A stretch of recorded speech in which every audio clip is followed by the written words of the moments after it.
Hola, ¿qué tal? Buenas noches, bienvenidos a Biología Molecular México. Espero que se le estén pasando bien y que ya estén listos para irse a dormir. Pero antes les queremos pues presentar diferentes artículos que acabamos de ver, muy interesantes.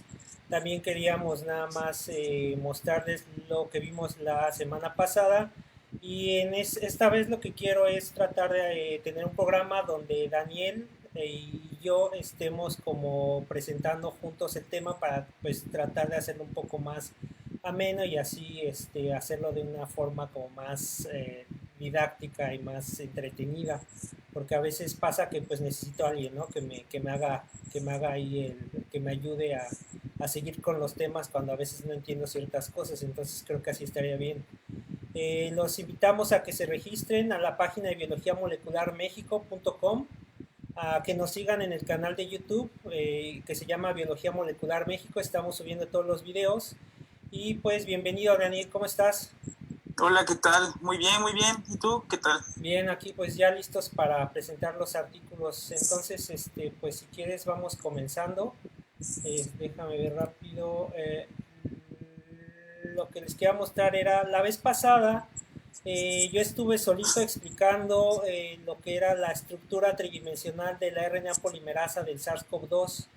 Les había mostrado esta figura que nos la había presentado el doctor Lascano, donde mostrábamos que la subunidad principal bueno, la molécula principal es la RNA polimerasa del SARS-CoV-2 que se llama NSP12. Y esta tiene unión con otros factores de transcripción como las proteínas NSP8 y NSP7.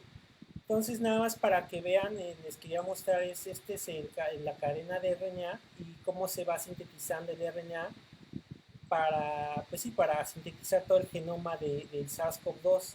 Entonces, el doctor Lascano nos había comentado que él y su grupo de trabajo habían encontrado una molécula mediante bioinformática que lo que hacía era inhibir la síntesis de nucleótidos de esta RNA polimerasa que se llama sofosbuvir.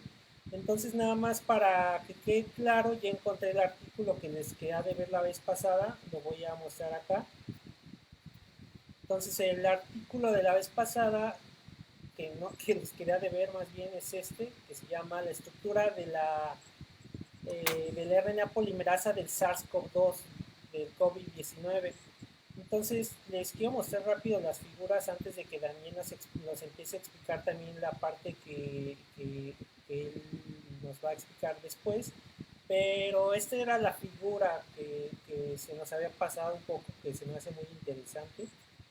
Este, en esta figura, ya se trabó, no, sí, me escuchan todos, ¿verdad? Sí, entonces en esta figura nada más quiero que vean la estructura de la RNA polimerasa que tiene un dominio NIRAN, se le llama, después una interfase en color naranja.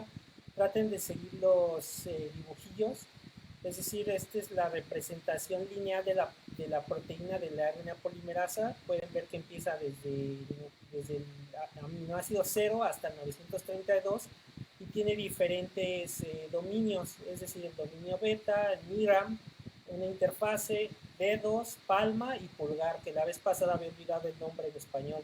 Entonces todo el mundo Ajá. me está diciendo que es Tom, pero es pulgar, obviamente sí lo sé, pero a veces se me olvida. Entonces, y vean aquí, los colores, está muy fácil de explicar esta figurita porque vamos simplemente siguiendo los colores.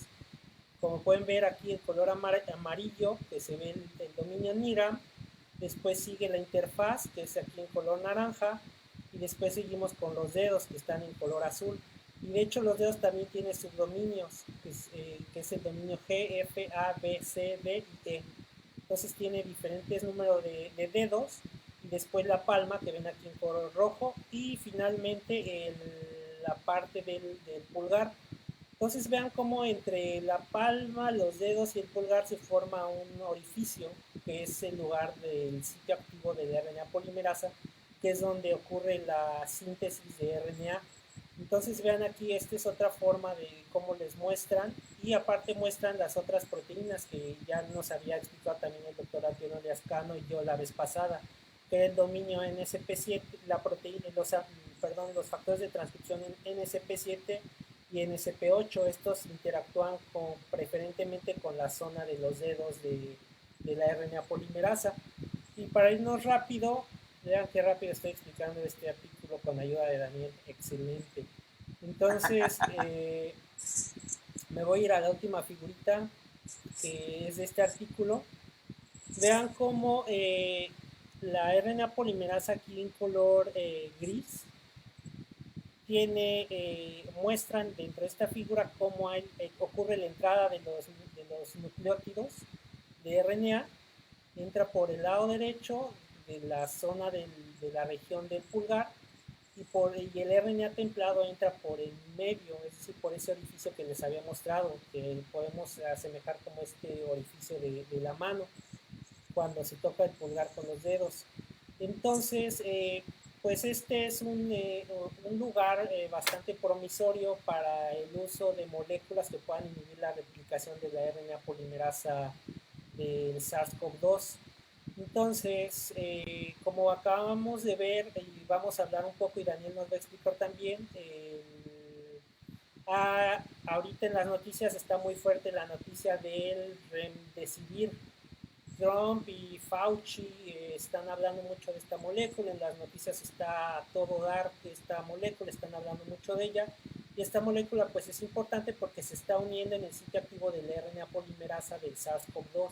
Entonces parece ser que se une muy bien en este sitio de síntesis del RNA, y como pueden ver, de hecho, tanto remdesivir como sofosbuvir son análogos al UDP.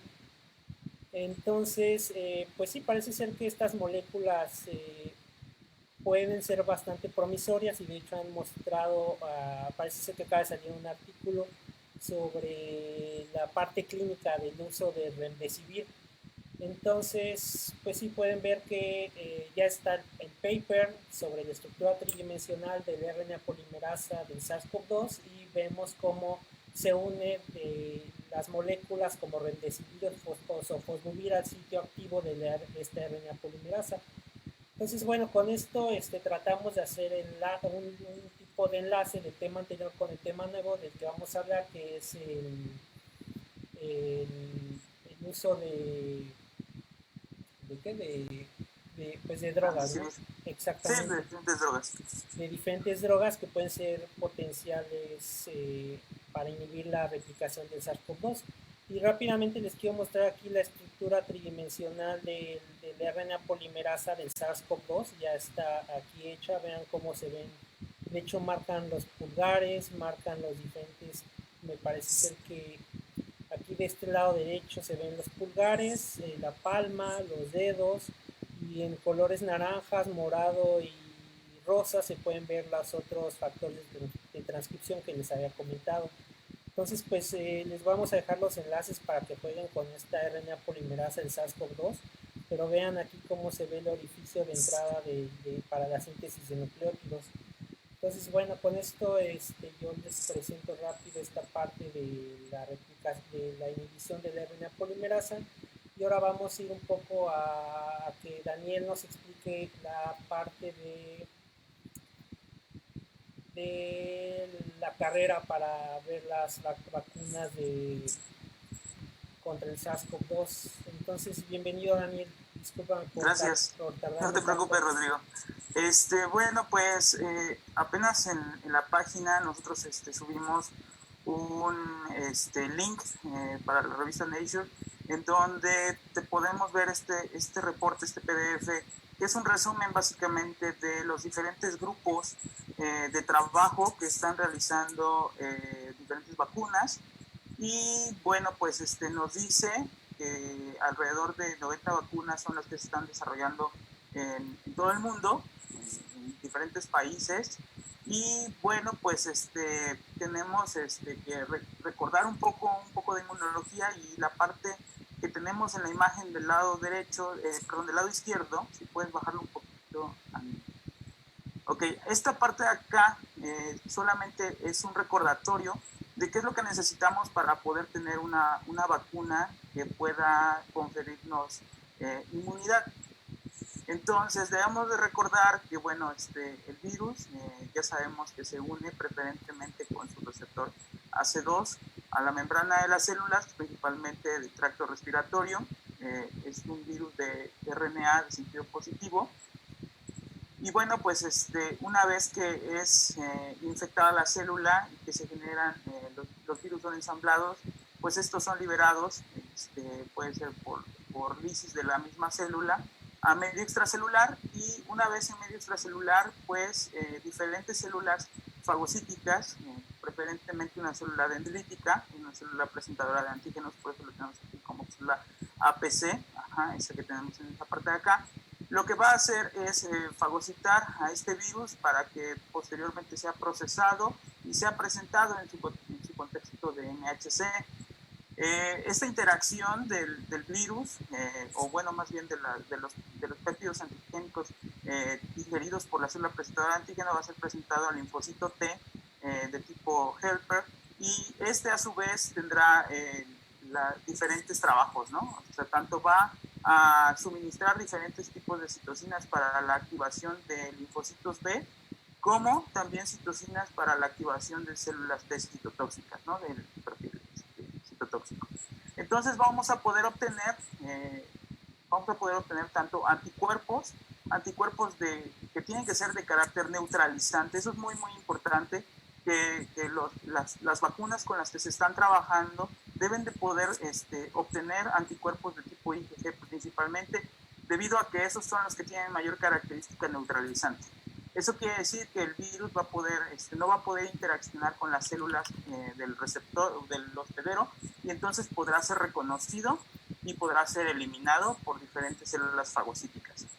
Pero independientemente de que la vacuna también tiene que generarnos este tipo de anticuerpos neutralizantes, lo más importante también es que debemos de tener estas células de memoria, estas células que tienen una vida larga y que nos van a ayudar a, obviamente, protegernos cuando veamos al virus en posteriores situaciones, ¿no?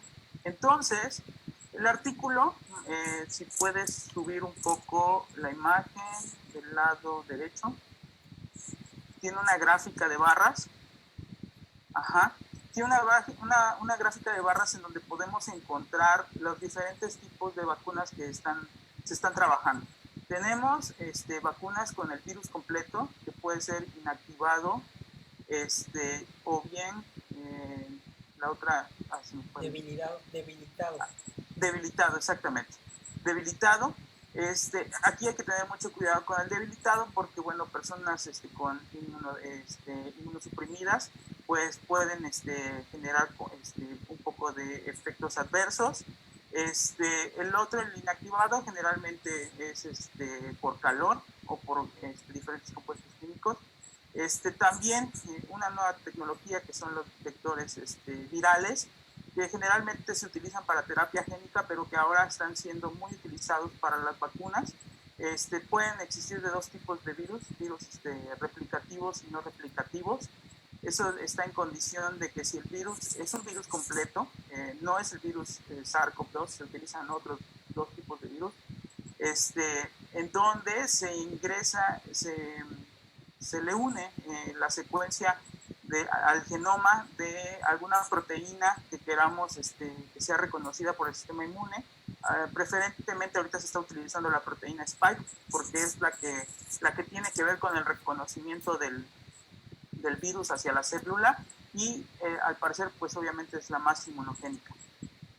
También tenemos vacunas de ácidos nucleicos, que puede ser tanto de DNA como de RNA, y particularmente la de RNA. Hay una vacuna que ya está en fase 1, si no mal recuerdo, y tenemos también basados en proteínas, que pueden ser subunidades de proteínas y partículas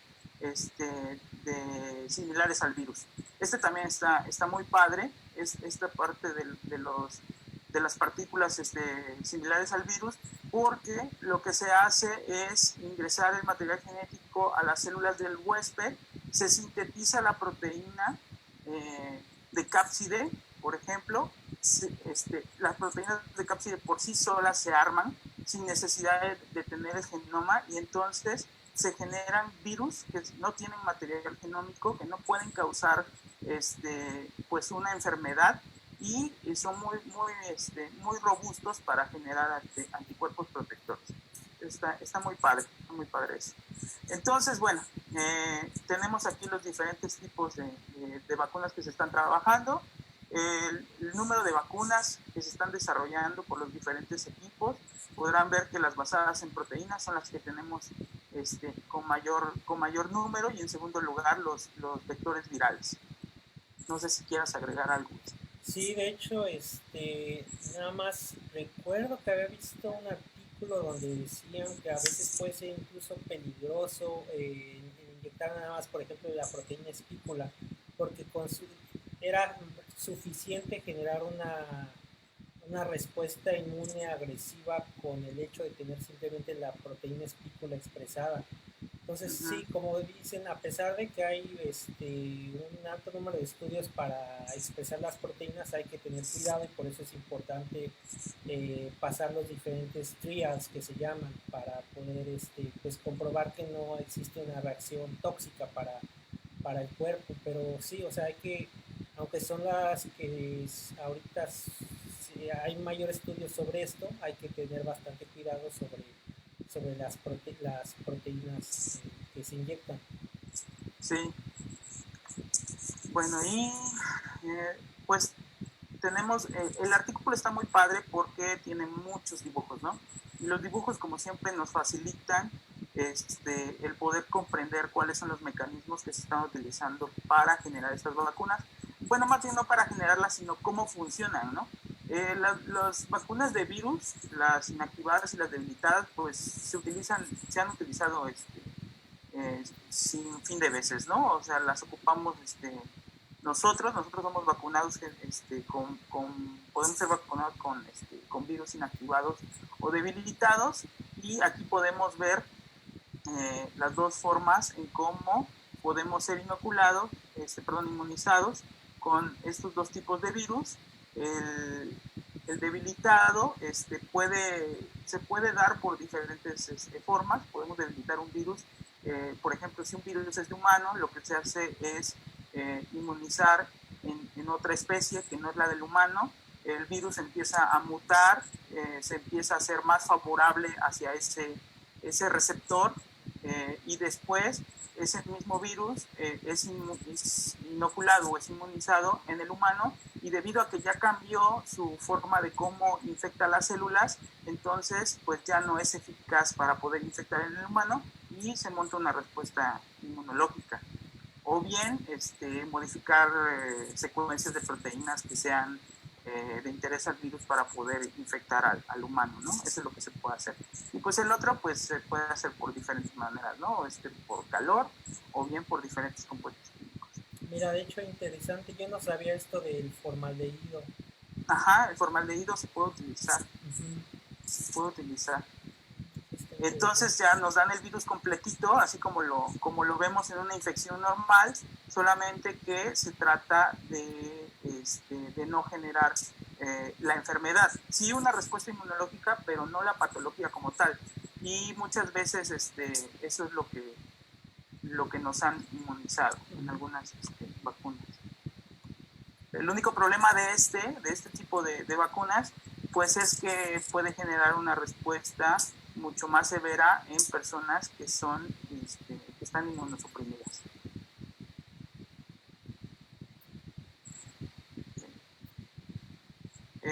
Y bueno, y después tenemos a los vectores virales. Como te había comentado, los vectores virales, pues los podemos encontrar también para terapia génica, ¿no? Para insertar material genómico en células utilizando estos virus como acarreadores, ¿no? De esa secuencia. Y de hecho esta parte a mí me gusta bastante porque es las vacunas de DNA, ¿no? O sea, estamos hablando ahorita de vectores virales, pero en la parte de arriba viene la parte de vacunas de DNA. Entonces Ah, sí, ahorita muchas empresas de hecho estos métodos de vacunas de DNA son muy baratos, son rápidos porque realmente la síntesis de DNA está en su apogeo, realmente diseña ahorita como nosotros como biólogos moleculares cualquier secuencia la podemos ir diseñando, podemos diseñar plásmidos de cierta longitud que contenga las secuencias. Por ejemplo, aquí una vacuna de DNA, lo que hacemos es diseñamos un plásmido de DNA, que es una secuencia circular, que contenga, por ejemplo, como dicen aquí, el gen que codifica para la proteína de espícula. Entonces, Sí, mediante electroporación, es decir, a las células se espera que con una especie de choque eléctrico el DNA logra entrar hasta el núcleo y esto, el proceso de electroporación lo que hace es que abre poros en las membranas e incrementa la entrada de estos plásmidos del DNA. Entonces, una vez, como ya sabemos, el DNA entra al núcleo, pues con toda la maquinaria de transcripción que se encuentra en el núcleo, ocurre la síntesis de RNA mensajero, que es la que podemos ver aquí, y después se exporta del RNA mensajero al citoplasma, donde ocurre la síntesis de proteínas, y después ocurre la presentación de antígeno, ¿cierto, Dani? y es correcto. De hecho, de las dos, la que ahorita lleva mayor, digamos así, avance en cuestión de resultados es la vacuna de RNA. Eh, está siendo mucho más eficaz para poder ser presentada y tiene mejores títulos de anticuerpos. De hecho, pues es mucho más fácil porque las células no tienen que ser, no se les tiene que dar la electroporación, sino que el DNA ya viene empaquetado, que puede ser en nanopartículas o diferentes compuestos lípidos que pueden fusionarse con la membrana y liberar el RNA ya listo para ser agarrado por los ribosomas y producir la proteína, en este caso la proteína espícula. Así es. Entonces, de hecho, el dinero de las empresas biotecnológicas, cuando van a empezar a ganar dinero es cuando tengan la mejor preparación de la cápside o la membrana lipídica de este RNA. Esta es, yo creo, la dificultad que tienen, yo creo, para realizar estas vacunas. Es una de las partes que se les complica, siento que por eso no avanza tan rápido, porque estas membranas lipídicas tienen que tener cierta composición en cuanto a lípidos, etcétera, para que se integren de manera fácil al citoplasma de las células. Entonces sí Así es. es complicado, pero al parecer están teniendo éxito. Y lo importante de estas dos vacunas de ácidos, de estas vacunas de ácidos nucleicos, ya sea de DNA o de RNA, es que se pueden desarrollar rápidamente y tienen un bajo costo. Sí, son las más baratas de todas las que mencionamos en la gráfica, son las más económicas. Así es. Entonces vamos a mostrarles la siguiente parte. Nos preguntan Lucio. Lucio es un cliente mío, es mi Ajá. chavo. Me dice, ¿podrías mencionar una vacuna de DNA que se utilice en cualquier sistema de vacunación? Yo actualmente no sé de alguna vacuna que esté como utilizada comúnmente. ¿Tú sabes de alguna, Dani?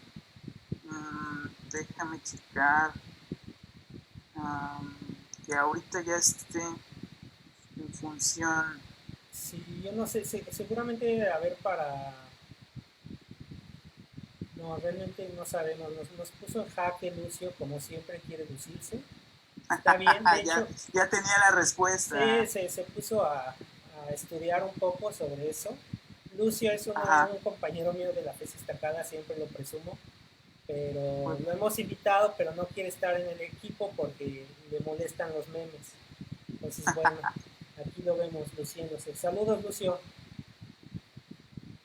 Pero sí, creo que no son muy comunes ahorita las vacunas de DNA y de RNA.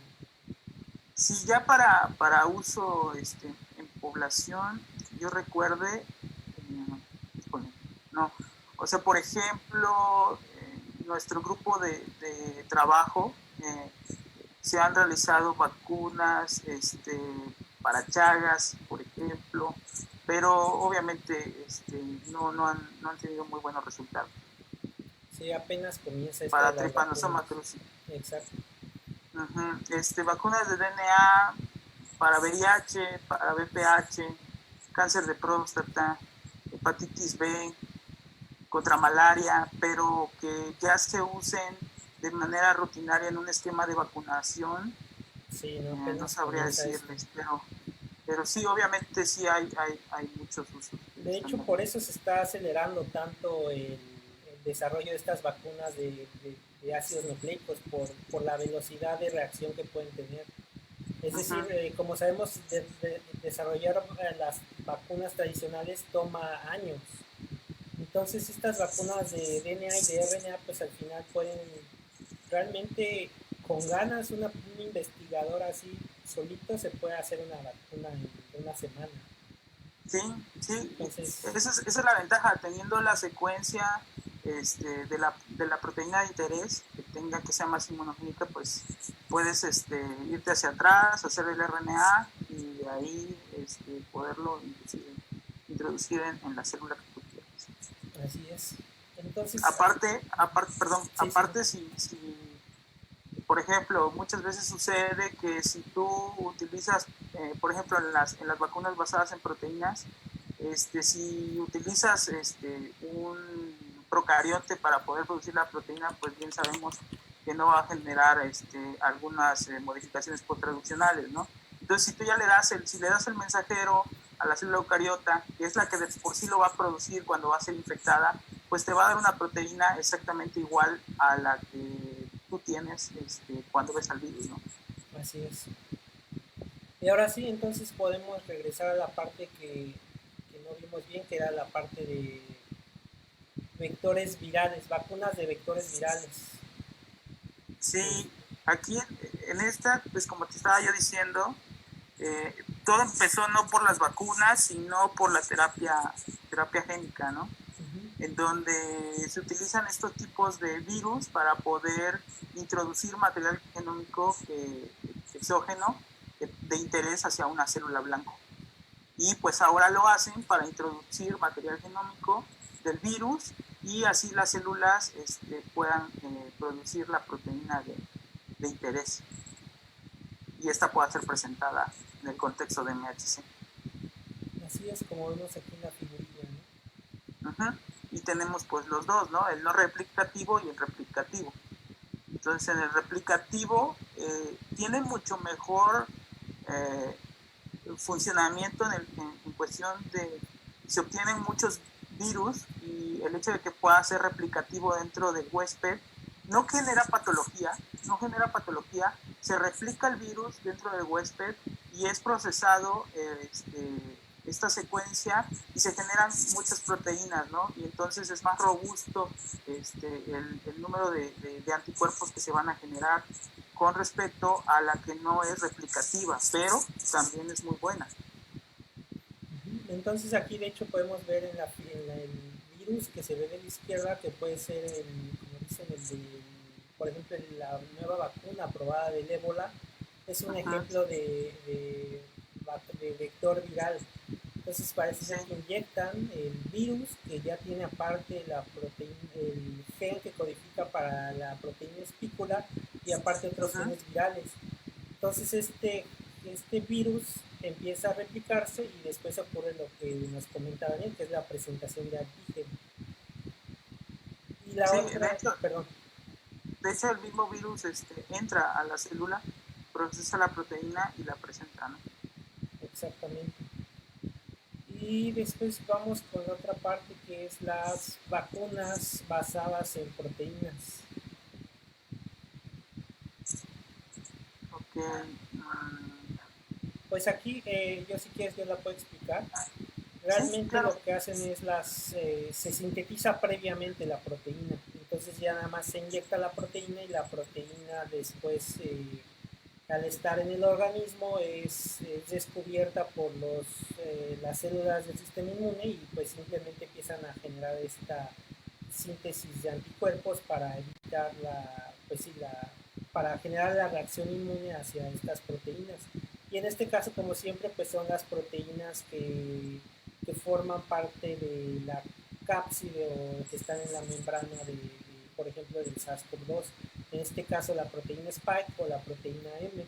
Que si quieren ver más detalles sobre estas proteínas, ya tenemos los videos en YouTube entre el video como 3 al video 7 estuvimos hablando todo sobre la proteína spiculum. Sí. Entonces, ya, o sea, ya, yo ya me harté de hablar de la proteína spiculum. Y el último, también a mí me gustó muchísimo este tipo de vacunas, creo que está padrísimo esto, el hecho de utilizar partículas de virus similares. Eso quiere decir que tú lo que vas a construir previamente es, digamos, la pura cápside vacía del virus, en donde no tiene material genómico, solamente es la pura cápside. En este caso, pues obviamente vamos a tener proteínas de cápside y las proteínas, la proteína espícula, y estos virus que están vacíos, que son el puro caparazón, si tú lo quieres ver así, van a ser inmunizados y van a poder ser fácilmente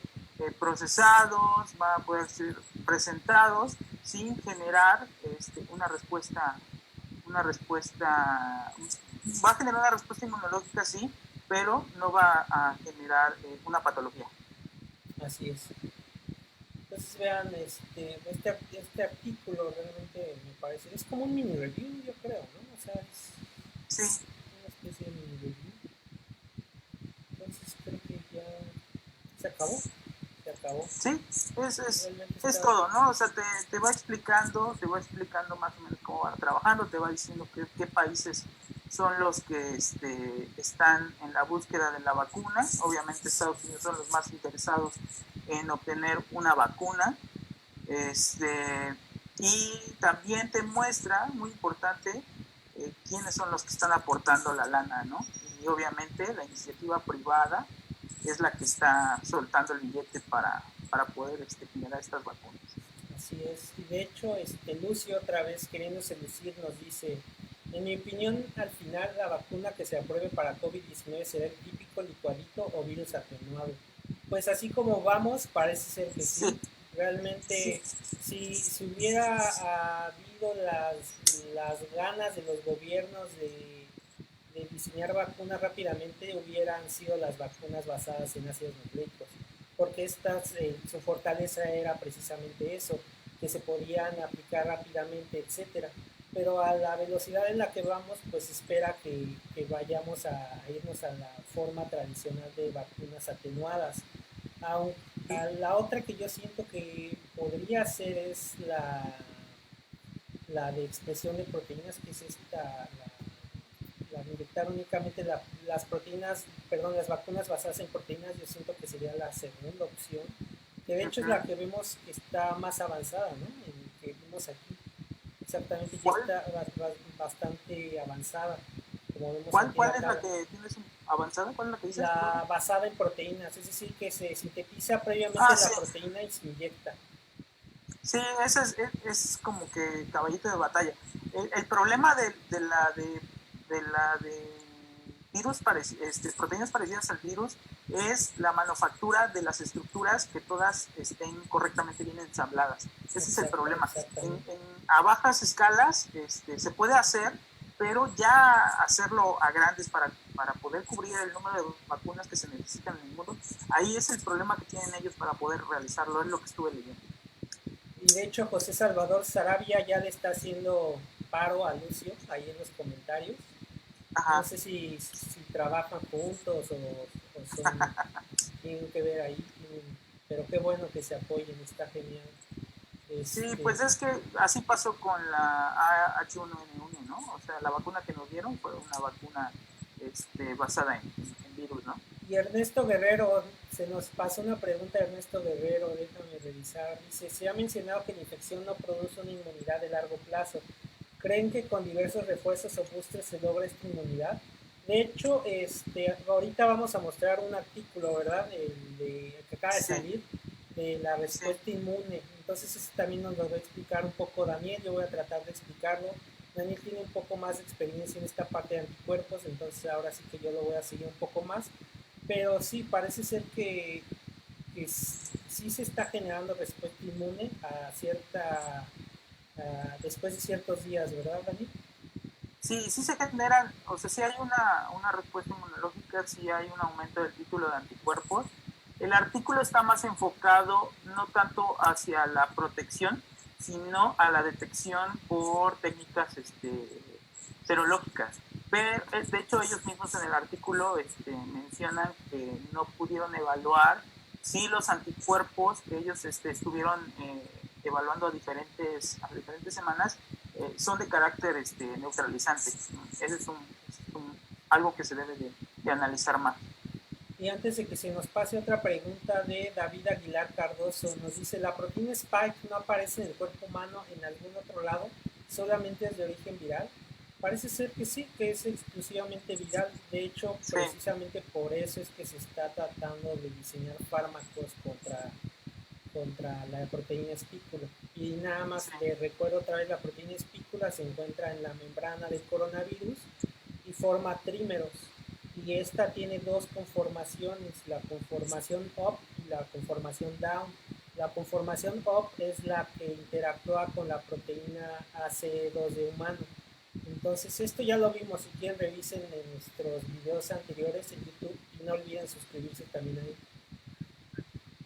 Entonces, si quieres, si gustas venir, vamos a pasar al siguiente artículo.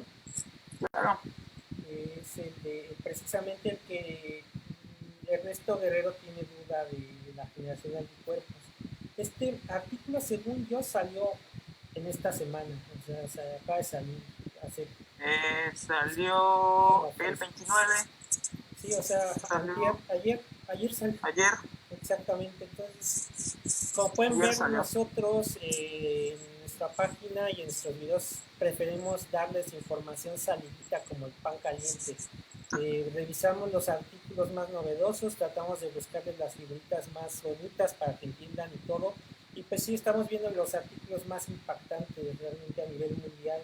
Entonces este es uno de los que están impactando bastante porque se están preguntando cuál es la respuesta de los anticuerpos en los pacientes a la enfermedad de COVID-19. Nada más para recordarles, SARS-CoV-2 es el virus y COVID-19 es la enfermedad que produce el SARS-CoV-2. Así es la patología. Exactamente. Entonces, no sé si quieres que leamos tantito nada más esta parte de resumen o ya le habías leído esto, Daniel. Claro. Bueno, aquí hay algo que hay que tener en claro, es que, bueno, ellos utilizan 285 pacientes ya diagnosticados por COVID-19 dentro de los 19 días posteriores al inicio de sus síntomas, y ellos tratan de medir la cantidad de anticuerpos de clase IgG y de IgM, y hacen algo, lo repiten mucho durante todo el artículo, que es la seroconversión. La seroconversión pues es el aumento de estos anticuerpos hacia un antígeno, en este caso hacia el virus, SARS-CoV-2, y obviamente para poder decir que hay una seroconversión debe de haber un aumento del título de anticuerpos que tiene que ser mayor 4 veces al registrado 3 semanas antes. ¿Qué quiere decir? Que cuando llegue el paciente se le tiene que tomar la muestra serológica, se tiene que hacer el título de anticuerpos, y por lo menos 3 semanas después de la toma de muestra debe de haber un aumento de por lo menos 4 veces más al título del inicio, al título de anticuerpos inicial, y entonces a eso se le llama que hay una seroconversión, que hay un aumento, hay una presentación de antígeno, hay una activación de linfocitos T, hay una activación de linfocitos B, se convierten en células plasmáticas y aumenta el número de estos anticuerpos. Y aquí es importante también mencionar que dicen que el diagnóstico serológico es de gran ayuda para los pacientes que salen negativos al método de RT-PCR, que ese ya lo vimos también como 4 videos, como hace un mes me parece ser que yo lo expliqué. Explicamos la técnica de PCR cuantitativo.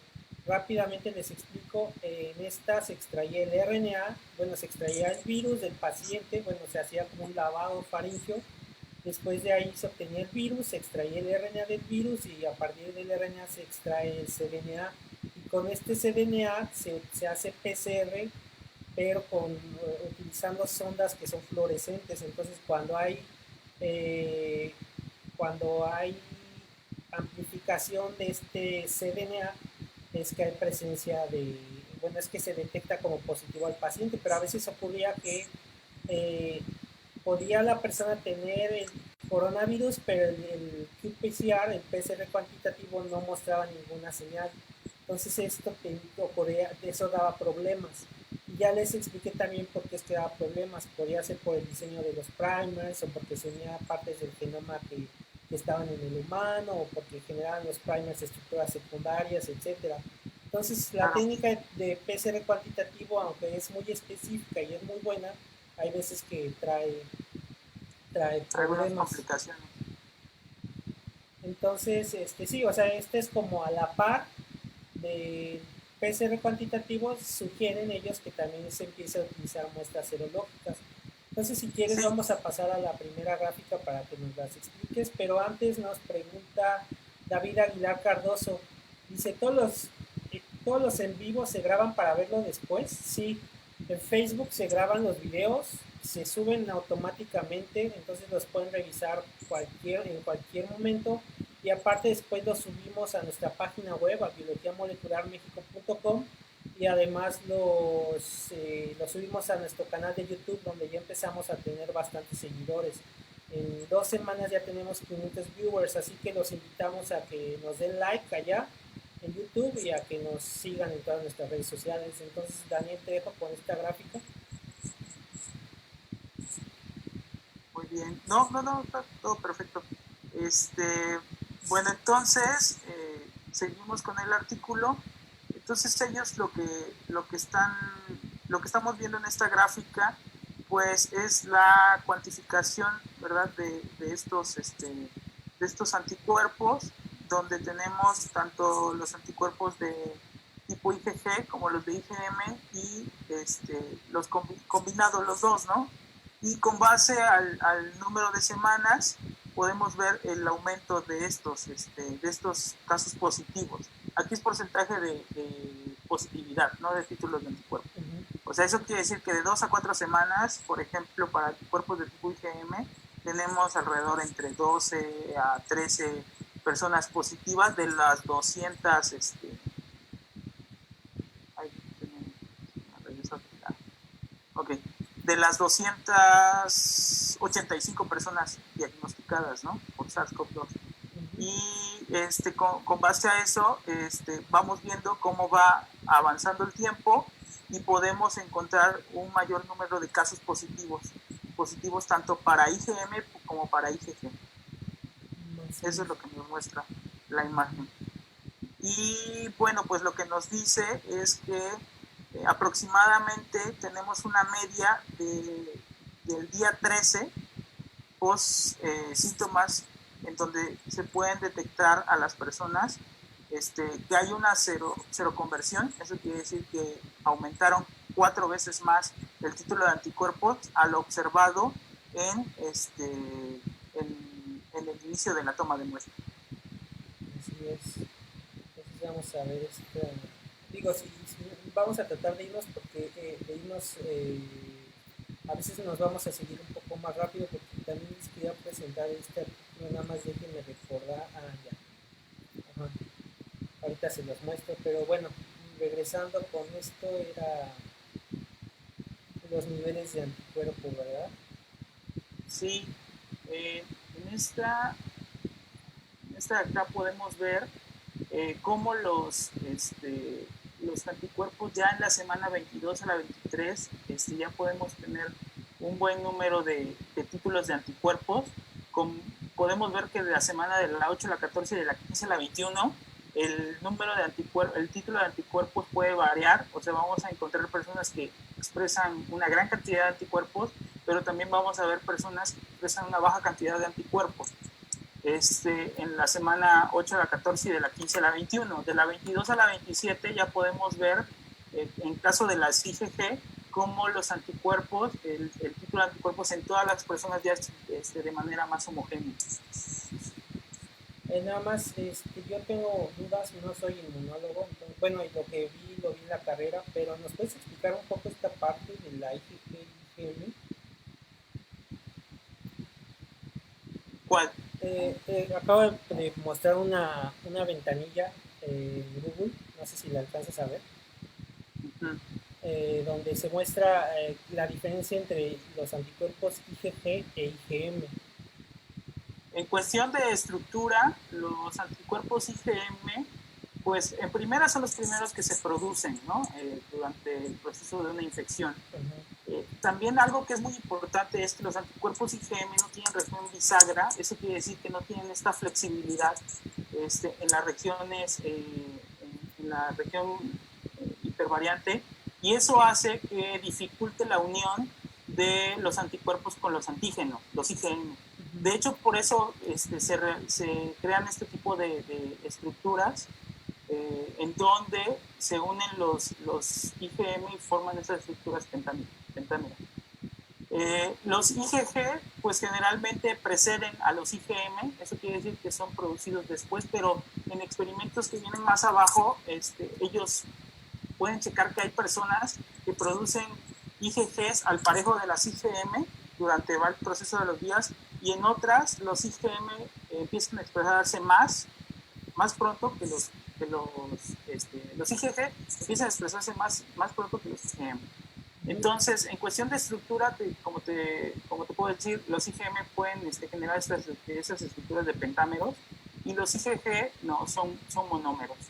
Y tienen un poco de más dificultad los IgM para poderse unir a los antígenos. O sea, son menos eficientes. Ah, eso no lo sabía. También los IgGs, en cuestión de función neutralizante, son los mejores en comparación con los IgM. Los IgM también pueden neutralizar, pero no con la misma eficiencia, como te puedo decir, con base a este tipo de cosas que no se pueden flexionar y que no pueden unirse correctamente a sus Ernesto Guerrero nos comenta, la IgM es de respuesta aguda y la IgG es de memoria. Es bueno ver que se estabiliza. Así Así es, es. así es. Por ejemplo, tú cuando quieres ver que una infección está en sus primeros días, el título de IgMs la vas a tener al tope y las IgGs empiezan a despegar. Y conforme tú vas viendo la evolución de esta infección, empiezas a ver que las IgM empiezan a descender y las IgG empiezan a De subir. hecho, si te fijas, entonces aquí en la tabla que vemos del artículo, parece ser que los niveles de anticuerpo, los que empiezan más altos, entonces son los IgG, que son más específicos, ¿cierto? Pero en algunas personas, Uh-huh. en Ah. algunas, porque también hay personas que el título está bajo. Pero si lo comparas con la otra gráfica, pues sí, o sea, si ves la media está más alta, ¿no? Uh-huh, uh-huh. IgG, sí, IgG hay más, ¿no? Y empiezan Sí, desde antes, eso sí es claro. sí, Y de hecho, esta también está muy interesante, esta gráfica entre los severos y no severos en niveles de IgG y IgM. La, sí, sí, sí. de Sí, hecho, también cambia muchísimo el comportamiento entre casos severos y no severos. bueno, aquí O sea, la que es como siento la más importante es esta, ¿no? Que es la que tiene una P de 0.001, que uh-huh. habla que los niveles de IgG de la semana 8 a 14 son menores en los pacientes no severos, ¿cierto? Tienen una menor Sí, cantidad. pues obviamente eso ha de estar en función seguramente con el número de carga viral, seguramente, y que se está generando un mayor procesamiento del antígeno y está habiendo una mayor producción de anticuerpos, ¿no? O sea, nuestro cuerpo quiere neutralizar al virus debido a la severidad de este. Entonces, definitivamente podemos ver, ¿no? Cómo los severos tienen un mayor título de anticuerpos de Uh-huh. tipo IgG. Sí, esto está pero, bastante pero ya interesante. viste que después a la semana 15 y 21 la media se nivela. Sí, sí, tienes razón, se niveló. Uh-huh. Está interesante esta parte. Sí, Esta sí, oye, te voy a dejar tantito porque se me está acabando la batería. claro, Ahorita sí, regreso. sí, sí. Entonces, mientras Daniel va por su cargador, yo me voy a pasar rápido al otro artículo porque yo de anticuerpos no soy muy bueno. Entonces Entonces esto si no se lo dejamos a Daniel pero, para que nos explique. Yo lo que quería mostrarles es de nuevo la parte, nos vamos a regresar un poco a la parte de remdesivir, del sofosbuvir y de otras moléculas que inhiben a la RNA polimerasa. Este es un estudio de ensamblaje molecular, es decir, lo que hicieron fue generaron la estructura tridimensional a partir de, de otras moléculas que ya se sabía su estructura, en este caso la del SARS-CoV, que no es SARS-CoV-2, y lo que vieron era cómo se unían. Entonces, bueno, a mí me interesó bastante, lo empecé a buscar este artículo porque el doctor Lascano ya envió su artículo para el sofosbuvir, pero está ahorita, vean cómo son ribavirin, remdesivir, sofosbuvir, estas moléculas que son las más interesantes. Bueno, ya regresó Daniel, déjenme ya aquí estoy, y entonces déjame ver rápido qué dice Lucio de nuevo, queriéndose lucir. Dice, claro. sí, lo que quedaría ver es qué tipo de memoria se crea a corto o largo plazo. Así es, sí, de hecho, están saliendo ahorita artículos precisamente sobre eso, eh, sobre el tiempo de memoria para generar respuesta inmune. Y esto yo creo tiene que ver con, no sé si han escuchado la parte de los pasaportes inmunológicos. ¿Tienes algo que explicarnos sobre los pasaportes inmunológicos, Dani?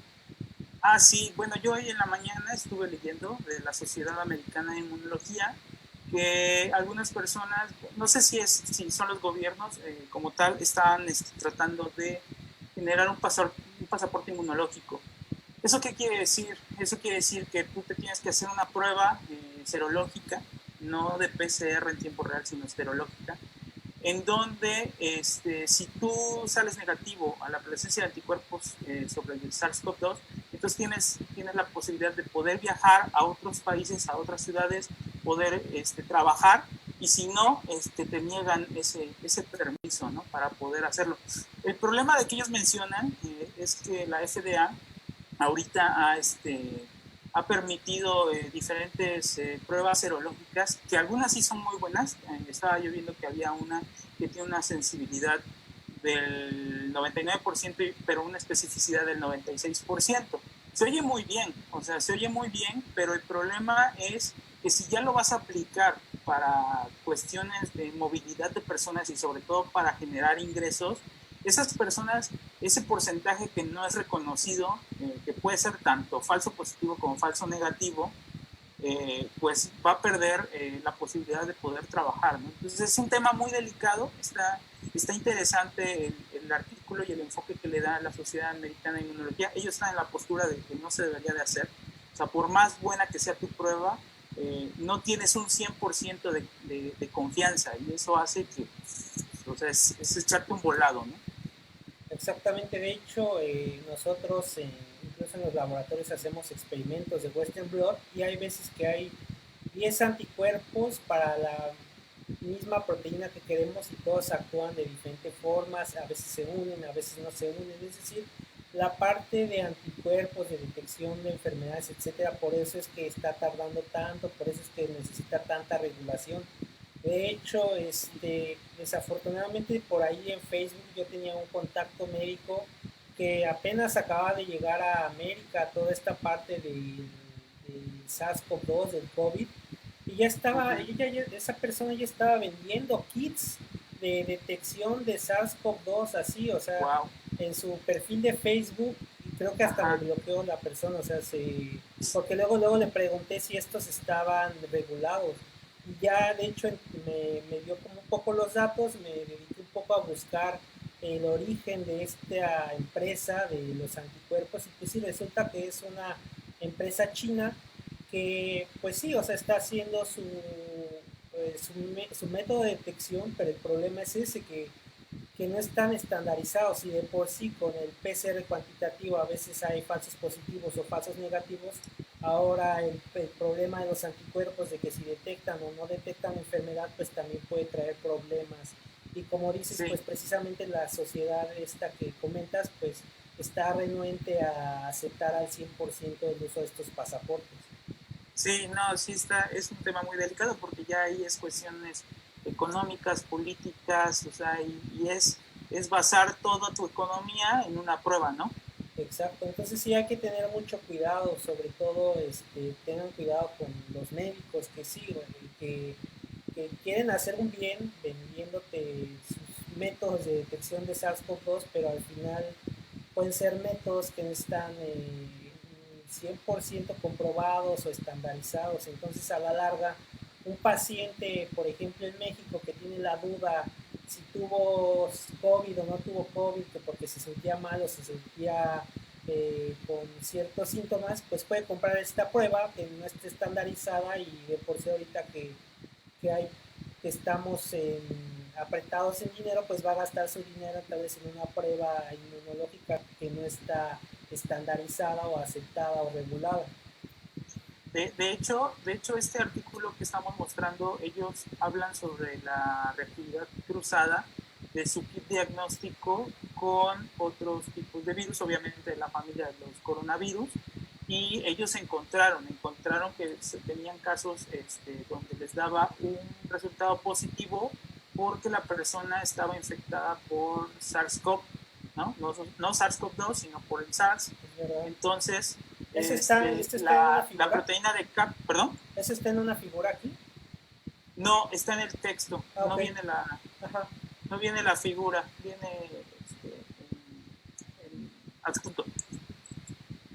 Entonces, ellos lo mencionan que hay esa unión cruzada con la proteína de cápside de SARS. Entonces, da falso positivo. Entonces, imagínate, para poder hacer esto del pasaporte inmunológico, y pues está. Sí, porque puede ser que una persona que tuvo SARS-CoV pueda pasar a otro país y tenga Y resulta positivo a SARS-CoV-2, pero realmente es porque cruzó exactamente. la proteína que se está utilizando de antígeno para el reconocimiento de los anticuerpos. Oye, entonces nos puedes explicar esta figurilla, yo ya medio la vi, pero me gustaría más que ¿Cuál? tú nos explicaras la figura esta que tenemos aquí en pantalla. La A, A B, ver. C y D. Esta es la seroconversión. O sea, ellos, ves lo que te decía, que tienen que aumentar 4 veces el título de anticuerpos a lo reconocido la primera vez que se toma la muestra. Y ellos sacan la media de esa seroconversión y su media es a los 13 días. Eso quiere decir que a los 13 días ellos están obteniendo un buen porcentaje de pacientes que aumentaron el título de anticuerpo, tanto de IgM como de IgG. Y aquí parece ser que es como por diferentes tipos de pacientes, ¿no? Sí, hay diferentes comportamientos de los anticuerpos. Por ejemplo, en la figura B podemos ver una sincronía tanto de anticuerpos de tipo IgG como de IgM en esos dos pacientes. Eso quiere decir que empezaron a producir sus anticuerpos, tanto IgGs como IgMs, al mismo tiempo y tienen el mismo comportamiento con una pequeña diferencia, ¿no? Siempre siendo los IgM quedando por arriba de ellos conforme van pasando los días. Y en la figura C, aquí hay un aumento de anticuerpos IgM y posterior a eso los IgG quedan por arriba. Y en la figura D, los IgG siempre se mantuvieron por arriba de los IgM. Entonces ellos están viendo que existen diferentes comportamientos de la producción de anticuerpos en las personas. Ya no se comporta de manera similar. Pues obviamente, ¿no? Cada persona tiene un organismo diferente y la forma en cómo va a procesar y va a generar esta respuesta inmunológica pues va a ser diferente.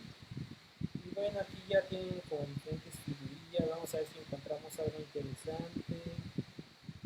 Ah, Son sus controles sanos.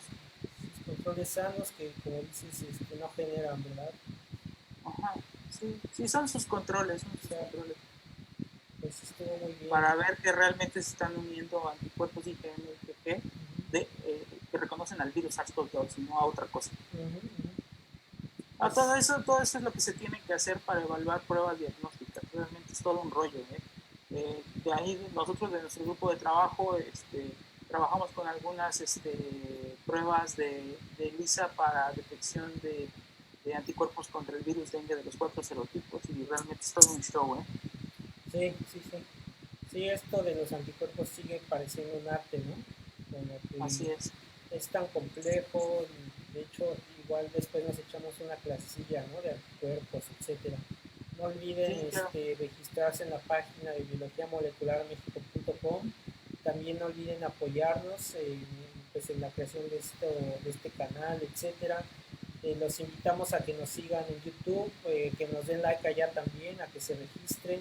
Acabamos de subir el video del doctor Antonio Lascano, por ahí tenemos varios videos que subir. También el sábado pasado, ¿no, Daniel? Estuvimos hablando sobre el descubrimiento de la estructura del DNA el Sí, día 25 de abril. de abril también, ahí Entonces está el video, lo pueden checar. estuvimos muy divertidos ahí hablando del chismerrío que se tuvo cuando se descubrió la estructura del DNA de Rosalind Franklin, y de que si ella descubrió la estructura o que si no, y que Watson y Crick y el chisme. Entonces estuvo muy bueno esa vez. Vamos a subir también ese video a YouTube para que Claro. lo vean. Entonces vamos a subir todos los videos conforme los hacemos, tratamos de subirlos. Primero se suben aquí a Facebook Live y después ya están en YouTube. Pero bueno, pues ya llevamos una hora, esperamos les haya gustado bastante este nuevo programa del jueves. ¿Qué más? ¿Nos falta algo, Dani? No, pues yo creo que por el momento es todo. No sé si vamos a tener Claro, claro. la entrevista del sábado. Sí, vamos a entrevistar a varios doctores y médicos. Me parece ser que el siguiente jueves vamos a entrevistar a un doctor de la Facultad de Química, ahorita no recuerdo su nombre, pero vamos a poner el anuncio. Y también el próximo de este sábado al que viene vamos a tener la parte médica. Vamos a entrevistar a un médico que se dedica a medicina del deporte y sabe bastante sobre la actividad física, etcétera, desde el punto de vista también a nivel de biología molecular, del inflamosoma, etcétera. Entonces ya tenemos ahí un artículo bastante interesante pues para tener variedad, ¿verdad? Para que no se aburran solo viéndome a mí y a Daniel ahora. Yo ya veía que se aburrían de mí, pero ahora ya se van a poder aburrir de mí y de Daniel. Entonces, pero creo que así a mí de hecho me gusta más porque pues como que nos la llevamos la platicadita, el chisme, el despapalle, nos burlamos un poco de Lucio y pues así nos la llevamos muy cómodos. Y pues ya los dejamos y que tengan buenas noches. Nos estamos viendo, cuídense mucho. Vale, bye bye, hasta luego.